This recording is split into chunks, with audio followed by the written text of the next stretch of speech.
Welcome, everyone. We're a little short on time, so I'm just going to hop into it, and Naomi will be available to sign books after this. So just before anything, Naomi, I just want to really personally thank you for writing this book.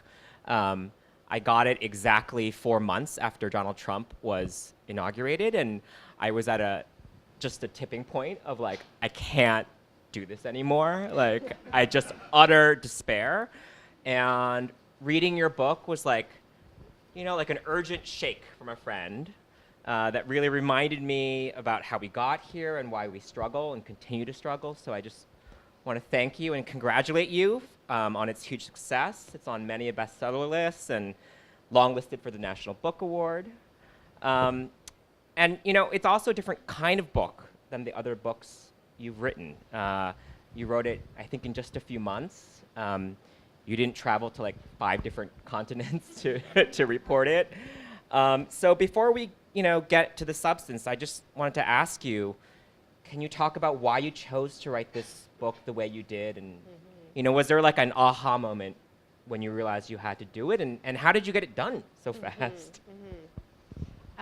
Well, it's great to be here. I'm so happy to be at the Strand, this amazing institution, and so happy to be here with you, Richard. And I remember getting that note from you when you were one of the very first people to read the book, because we sent it to you before, when it was in galleys, because we wanted the nation to run an extract. And yeah, when you write a book and you just like put it out in the world and you have no idea if anyone's going to like it, and then I got that note from you, and it was just like, whoa, maybe people actually want to read this. So that meant so much to me. And I think it usually takes me 5 years to write a book, and that's how long it took me to write No Logo. That's how long it took me to write The Shock Doctrine, and that's how long it took me to write This Changes Everything. And I couldn't have written this book in 4 months. I wrote it in 3 months. We edited it in a month. If I wasn't drawing on 2 decades of work and research, I didn't write it off the top of my head. I wrote it drawing on all that work, and I think. I felt so strongly that the way in which many of us were responding to Trump was increasing his power by really underlining this sort of shock narrative that he was this bolt from the blue, and can you believe this is happening? And I want to stress that this was not everybody's reaction. There were a lot of people who saw this coming, right? Leaving aside the people who voted for him and wanted it to happen, there were a lot of people who were more in touch with the veins of deep racism, deep misogyny, and the sort of just the crap culture as well, like just the power of reality TV and WWE and all these cultural institutions that he was tapping into and playing with on the campaign trail, and did see it coming, right? And so when I wrote The Shock Doctrine, I wrote that a state of shock is not just something bad happening. It's something bad happening for which we do not yet have a narrative, right? It is the gap. A state of shock is the gap that opens up between event and narrative. And narrative is really important to people.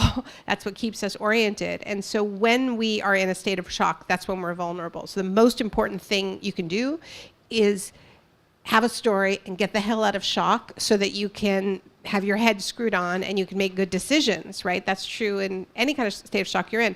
And so I wanted to make Trump less shocking, because I don't think he's shocking. I think he's, a logical conclusion of so many of the most dangerous trends in the culture. So I just wanted to sort of follow those trends as quickly as I can. And I'm not saying I did every one of them, but I think that, it happens that some of my previous works, put me in a position where I could just be like, wait a minute, like this is a logical outcome. This is a logical outcome. We know this story. We know more than we're giving ourselves credit for. And so that was the sort of rush to try to help people get out of shock. And then the other piece of it was just, I really felt scared of how this administration would exploit an actual external shock, not the shock of themselves or the shocks that they're generating all the time, but an external shock that they could exploit. And I remain terrified of what would happen if there was a terrorist attack in this country. I'm very worried about how they're going to exploit the reconstruction post Harvey and Irma. We just heard today that they've appointed, or that the mayor of Houston actually appointed the former CEO of Shell USA to head the reconstruction in Houston, right? So I just wanted to give people tools, so that was what kicked my butt to write way faster than I usually write. So talk a little more about how Trump is a continuity, actually, of existing narratives and values, because I found that to really be one of the most powerful but also counterintuitive arguments in the book, and almost counter-experiential, because we all sit here and we're barraged by his Twitter feed and the chaos. I think you call the chaos and crisis that emanates daily, from that White House, and the shout outs to white supremacists, and all of that feels shocking. It feels new, in a way. And so help us understand, how you see that this president, this administration is a continuity of existing trends, and what are some of those? Well, so there's no doubt, right, that he is doing politics differently, right? And so that it shocks the political class, because these were not the rules of the games. He's violating political etiquette all the time, right? But in terms of the trends in the culture, I mean, it's just like he's made in America. Like, his products may not be, but boy, oh boy, is he made in America. And he just sort of took the mask off, I think, this comforting illusion that there were these kind of grown-ups in charge at the top, right, that were protecting us from these really, really dangerous values that dominate the rest of the culture, whether it's media or whether it's just the market, or so much of the culture. And now it's just like, well, the mask is off, and I think there's a lot of people in the political class who want the mask back on because it was really comforting. But I mean, the first part of the book looks at Trump as a brand, and that we live in this time where the power of branding has just crept into every part of our lives. When I published No Logo 17 years ago, it was about how all of these corporations were changing their business model from one where they used to see themselves primarily as the maker of products and the seller of services, to and products and services that needed to be differentiated from competitors by putting a logo on them and marketing that brand, their different brand. But they saw themselves primarily as creators of those products. And then in the 90s, the order flipped, and it was really Nike that led this, where they were the first sort of major manufacturer who just said, well, we don't want to manufacture anything. Like, Nike didn't own a single factory, and that was a revolutionary concept in the 90s, right? But it was also, and so they said, well, we are not a running shoe company, we're not an apparel company, we are about the idea of transcendence through sports, right? And we're going to project that idea onto as many surfaces as possible. We're going to merge our identity with Michael Jordan's identity, and the business of actually making products is completely incidental. And this turned out to be an incredibly profitable business model. And I make the argument that you can't really pry apart the rise of lifestyle brands from the rise of neoliberalism, because it is not a coincidence that this sort of selling of tribal identity, belonging, rose at this period where so many of the institutions from which people used to derive that sense of group belonging were under attack, eroding, falling apart for various reasons, and some, to the good, right? Yeah. So Trump just has like that trend has gone further and further, and we start to see ourselves as brands, and every, we take it for granted that that institutions like universities see themselves as brands. That was a new idea, or that political parties would see themselves as brands. When I wrote No Logo, it was sort of it's kind of scandalous that Tony Blair had rebranded the Labour Party New Labour, the idea that you would treat a political party as a brand. But the logic of corporate branding has been infiltrating politics for a long time. I would argue that Obama was a master use of corporate branding, right?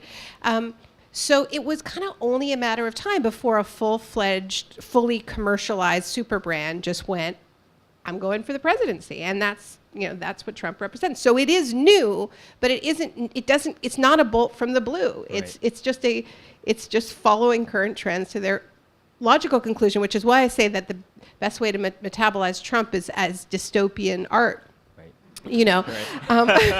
In that dystopian, that's what dystopian art does, is it takes current trends and sort of exaggerates them and brings them to their logical conclusion, and then holds up a mirror for all of us and goes, well, do you like it? Because this is, if you keep down this road, this is where it ends. And that's Trump. He's holding up that mirror.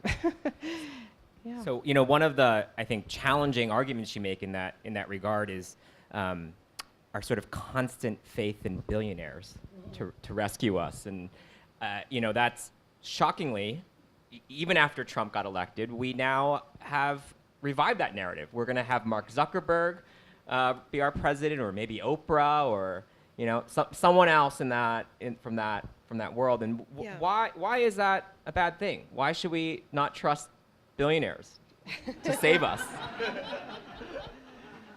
I had a chapter in This Changes Everything called The Billionaires Won't Save Us, actually. I would refer you to that. But this is, this is another trend that created Trump. And I make an argument that I think is a little uncomfortable for a lot of liberals, which is that the two men most responsible for creating a context in which Trump could rise to the presidency are Bill Clinton and Bill Gates. Because Bill Clinton, through the creation of the Clinton Global Initiative and this space where, every year in this city they had what they called the Davos on the Hudson, which was this forum where the billionaire class from around the world would stand next to Bill and do a kind of telethon for the earth, like Mark Zuckerberg would stand up and go, I'm going to fix, New York schools, or, and everybody would clap and, wow, I can't believe how many, and there would be no transparency. The story I tell in this, and This Changes Everything, is Richard Branson standing up at the Clinton Global Initiative and announcing that he was going to, he pledged $3 billion to solve climate change, and said that he was going to funnel all the profits from his fossil fuel burning transportation companies, and he wouldn't keep a cent of it, and it would all go into this fund, which would be $3 billion, and that fund would come up with the solution to climate change. And what I found 8 years into this pledge is that he had, it was nowhere near. There was no transparency. There was no mechanism for holding him to his word. But the reporting he got, right? And it was this idea that we hear it about Bill Gates is the ultimate example of this. He's apparently in charge of infectious disease, African agriculture, U.S. school system, and why? He has no expertise in any of these areas. And why? Because he's so rich. Because we accept, I say we broadly, but there's been a cultural acceptance that if you have enough money, that means you are a genius. That means that you can transfer that genius into any sector. What was Trump's pitch to the American public? I have no experience in government, but I'm so rich. I run a global brand. You can trust me with this. And I don't think that pitch would have been possible to sell. And I'm not saying that's the only force that brought him to the presidency, but it was a major one. And the table was laid for him by Bill Gates and Bill Clinton and Richard Branson and Michael Bloomberg. And so So why won't they save us? Why shouldn't we go further down this road? Because that's not what dystopian art is supposed to lead us to conclude. We're supposed to look in horror and run in the opposite direction. So I want to get to the opposite direction part, but I want to ask you just, and not to dwell overly on Trump, but there is another book out on what happened in the election. My former publisher. I think the author of that book might reach some different conclusions than you do in your book.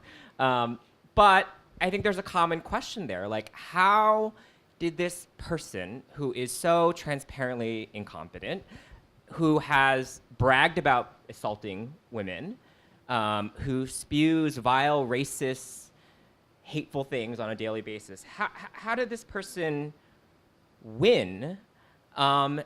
And what kind of vacuum, was created so that populist, quote unquote narrative won? I mean, so I want to say that I'm not making the argument that any one of the explanations I'm offering is the one, right? And I think Ta-Nehisi Coates' recent piece in the Atlantic is brilliant and absolutely true. That he was running on an explicitly white platform, right? That he was running on his whiteness, and that his whiteness is what allowed him to occupy that position in reaction to Obama. And I think that Hillary Clinton has every right to talk about the double standards and the sexism that informed how she was treated.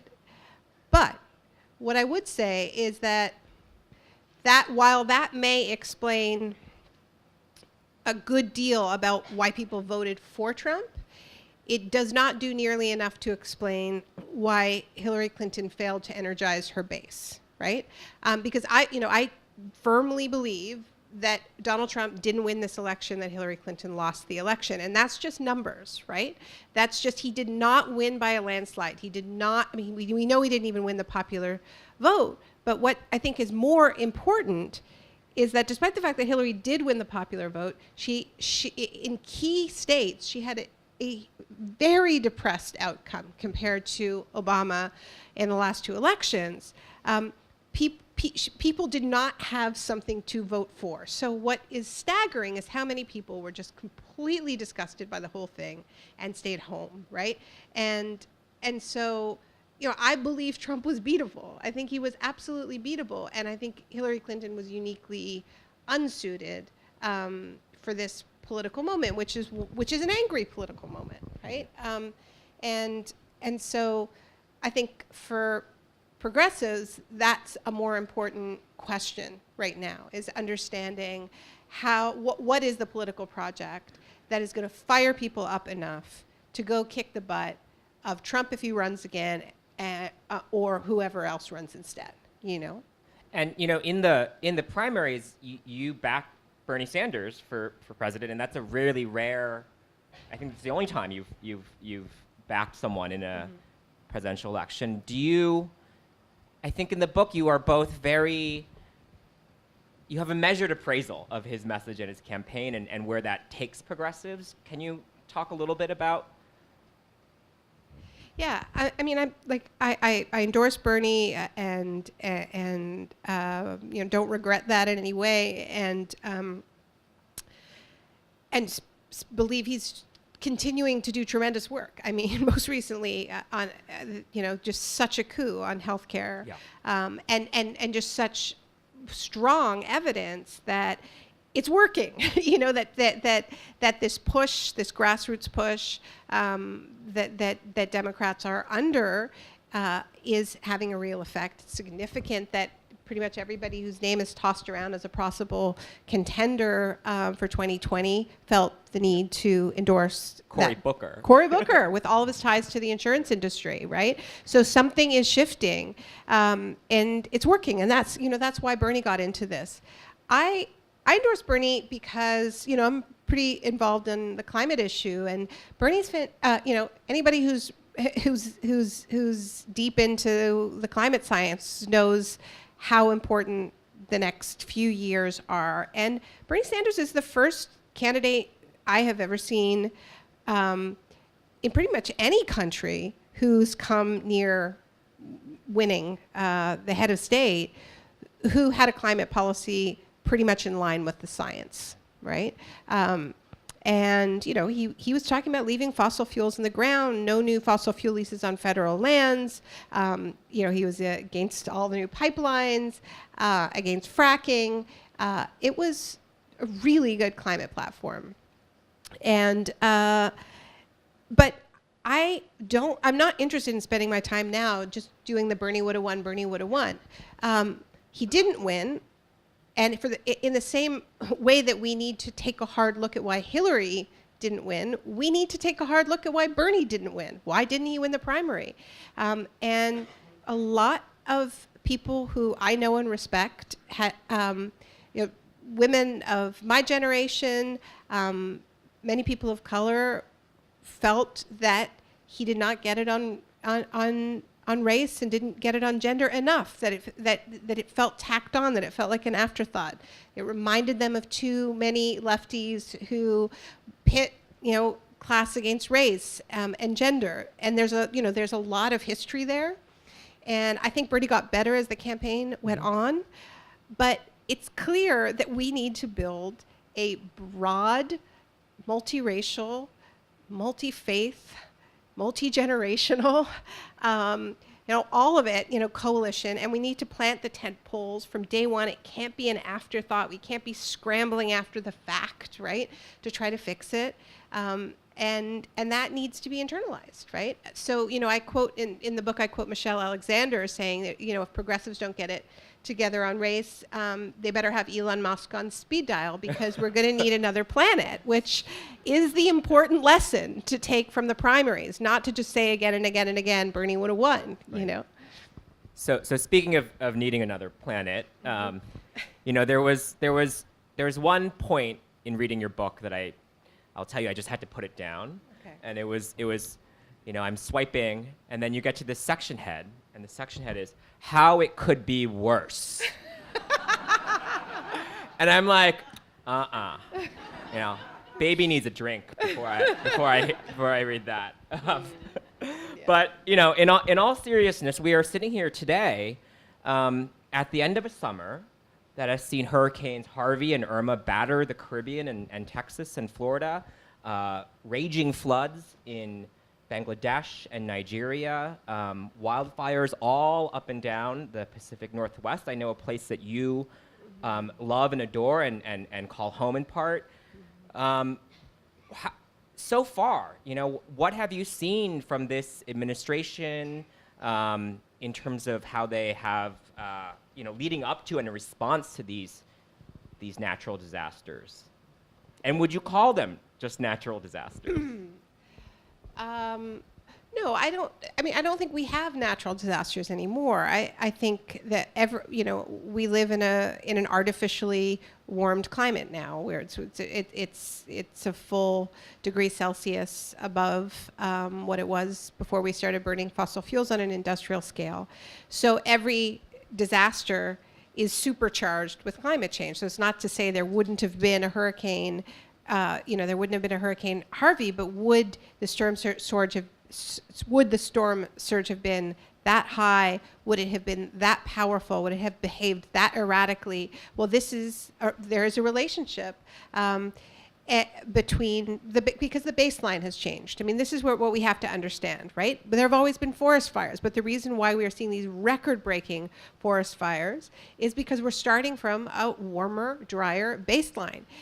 So last year, when it happened, there was a lot of talk about how it was an El Nino. It was an El Nino year. That's a cyclical warming. This is not an El Nino year. In fact, this was supposed to be an El Nino year, and yet. Still, record-breaking heat, record-breaking wildfires, record-breaking storms because of record-breaking temperatures in the Atlantic. I don't think we should I don't call them natural disasters. Yeah. I call it climate chaos, and And if you deny it, if you systematically deny that this is happening, then obviously you are not going to do the things that will prepare your city for it.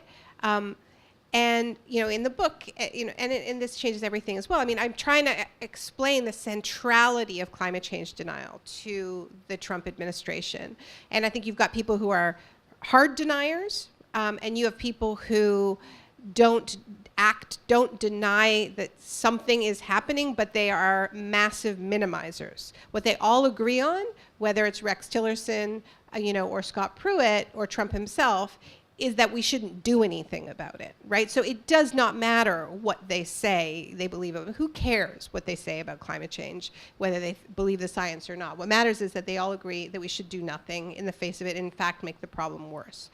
And Rex Tillerson, I mean, he was CEO of Exxon, a company that was doing some of the best climate research, the research into the reality of climate change in the 1970s and 80s, taking CO2 samples off of their oil tankers, publishing papers saying this is happening, forecasting exactly what we're seeing, their own scientists. And then in the 90s, when the global community got serious about the Kyoto Protocol, poured huge amounts of money into taking out full-page ads in the New York Times, lobbying, spreading misinformation and lies about the reality of climate change. So, yeah, I mean, there's a direct line of responsibility. So how it could get worse is not just climate change. It's, right, I think, how this group of people will take advantage of the shocks to come. And I have a section of the book on Mike Pence, who played such a central role after Katrina. He was chair of the Republican Study Group, which is, they held a meeting at the Heritage Foundation when New Orleans was still partially underwater, and came up with a list of what they called free market solutions for Hurricane Katrina. And he chaired that meeting. I mean, that's when they planned to, privatize the school system, which they did, create a tax-free free enterprise zone, roll back Davis-Bacon, which is what would require paying the prevailing wage, and there were huge labor violations in Katrina. I'm very worried about what the labor situation is going to be for reconstruction. I mean, you remember what happened in New Orleans after Katrina. I mean, migrant workers locked into work sites, they weren't able to leave.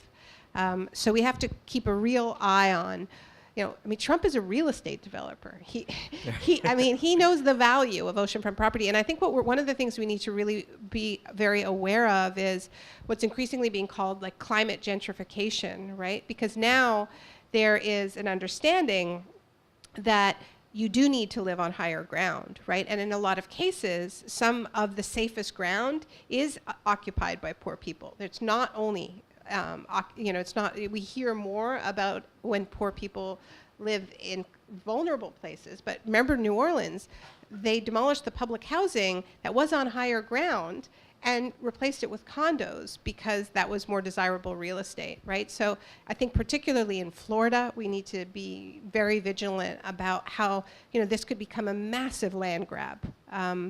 And, would we expect anything from Trump? I mean, you guys are New Yorkers. I would think you.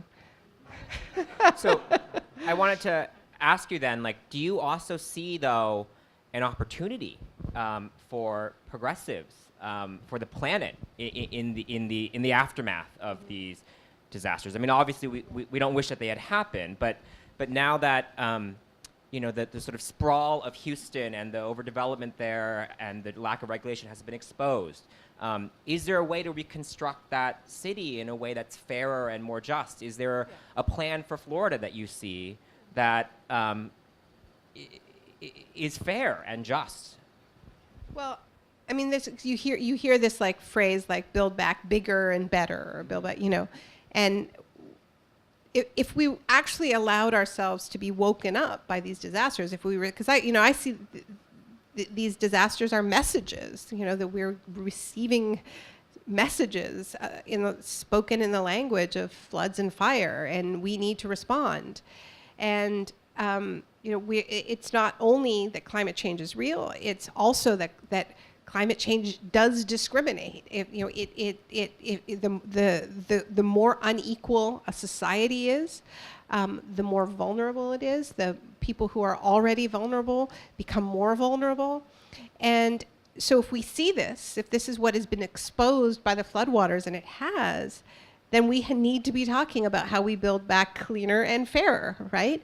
And that begins, I think, with creating space for the communities that were already on the front lines of our addiction to toxic industries and now have, you know, borne the brunt of the most toxic parts of the storm, and it still are, and create some space for them to have agency in designing the reconstruction of their own city. And one of the things, you know, I was just reading about the, you know, the new reconstruction czar, former CEO of Shell. You know, it was everything's about speed, get it done now, right? And he was saying, this is, you know, this is when the money flows, we've got to get it done. And one thing I think people need to really interrogate that a little bit, because of course you want things to happen quickly, but you know, the people who live there are not in a situation right now where they have I mean, remember Sandy, right? Like people, like when you've just had your neighborhood devastated, and the amount of logistics of just surviving after a disaster like this, you know, you have to save some space for the democracy afterwards, right? So there actually needs to be a bit of a slowing down process. Like we are in a intense aid period, and the aid needs to be good and needs to buy some space to actually participate in a just reconstruction, because a just reconstruction is a democratic reconstruction. So that I think really, you know, brings us to the title of your book. And there have been, you know, I think the resistance is a great thing. And I think all the marches that have happened, and the lawyers showing up at airports, and the people showing up at airports. But you also make an argument that just saying no is not enough. And I think one of the messages in your book that I just found so challenging and inspiring is about the need for utopia, and for thinking about utopia in a moment that just seems so dystopic. And I think that's a hard thing you're asking people, you know, and I appreciate that ask, that you're asking us to engage the world and each other in a different way. So can you talk a little bit about utopia and why it's so important now? Well, I think, look, I mean, is anybody here feeling a little bit burnt out? You know, I think that the posture of no, the posture only of resistance, right, is a really depleting one. And you know, the book is not no is not necessary. It's because the no is absolutely necessary. And this is not, you know, it's not an argument to say, you know, hey, let's forget resisting Trump when he, you know, is you know, threatening close to 1 million people with deportation. And I mean, obviously, each one of these crises need to be resisted and responded to. But you know, what I argue in the book is that it's the no that brings us to the streets, but it's the yes, it's the vision of the world beyond Trump, which is not the world before Trump, because the world before Trump gave us Trump. It's not good enough. Like, we need a better dream, you know? We need a better picture in our mind of what we are working towards, and that will be what keeps us in the streets. And so, you know, the final chapter of the book is about examples of people trying to rekindle that utopian dream. And sometimes, you know, people will say, like, but I'm so tired. I mean, how are we going to possibly have that space? And it's worth remembering that, you know, every revolutionary struggle has had it, you know, and under worse circumstances than this country. I mean, I think about in South Africa during apartheid and the, you know, the Freedom Charter that was drafted, you know, in the most repressive days of apartheid, with little pieces of paper that were smuggled out of the townships and were brought together in a field, and the Freedom Charter at an illegal ANC gathering, and the Freedom Charter was drafted. And this was the vision of the country after apartheid ended. And that was drafted in the 50s. And that was the beacon through all of it, right? The world beyond. I mean, and you think, what is Martin Luther King's most famous line, right? And so I don't buy that it's that we don't have time to dream. I think what it is that we are, and I've said this before, we are organizing in the rubble of neoliberalism. And the neoliberalism was not just about ramming privatization and deregulation and, crappy tax cuts to offset slashing of services. It was an active war on our imaginations. The two most famous lines, "There is no alternative," and "the end of history," right? Both of those are an attack on our right to imagine a future beyond neoliberalism, right?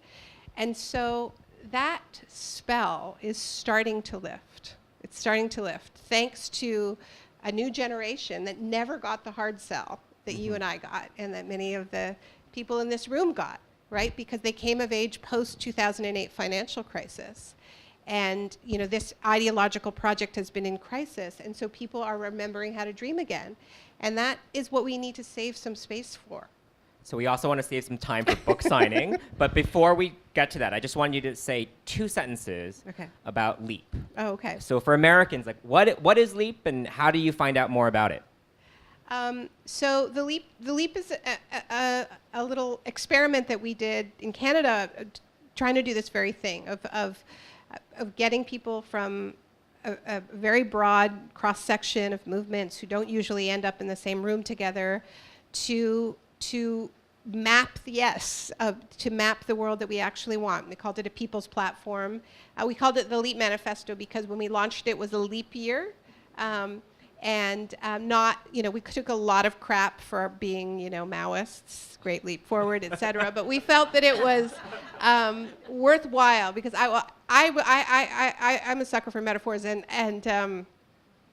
we add every 4 years we added extra day to our calendar in deference to the laws of nature, because our human-created system for measuring time actually doesn't sync up with the Earth's revolution around the sun. And so if we don't add this day, then everything will be topsy-turvy. So it's this evidence that it is possible for us to change human-created systems in deference to the laws of nature, which is actually, if you think about it, something that we need all economists to start to understand, and we need to change our economy in deference to the laws of nature as well.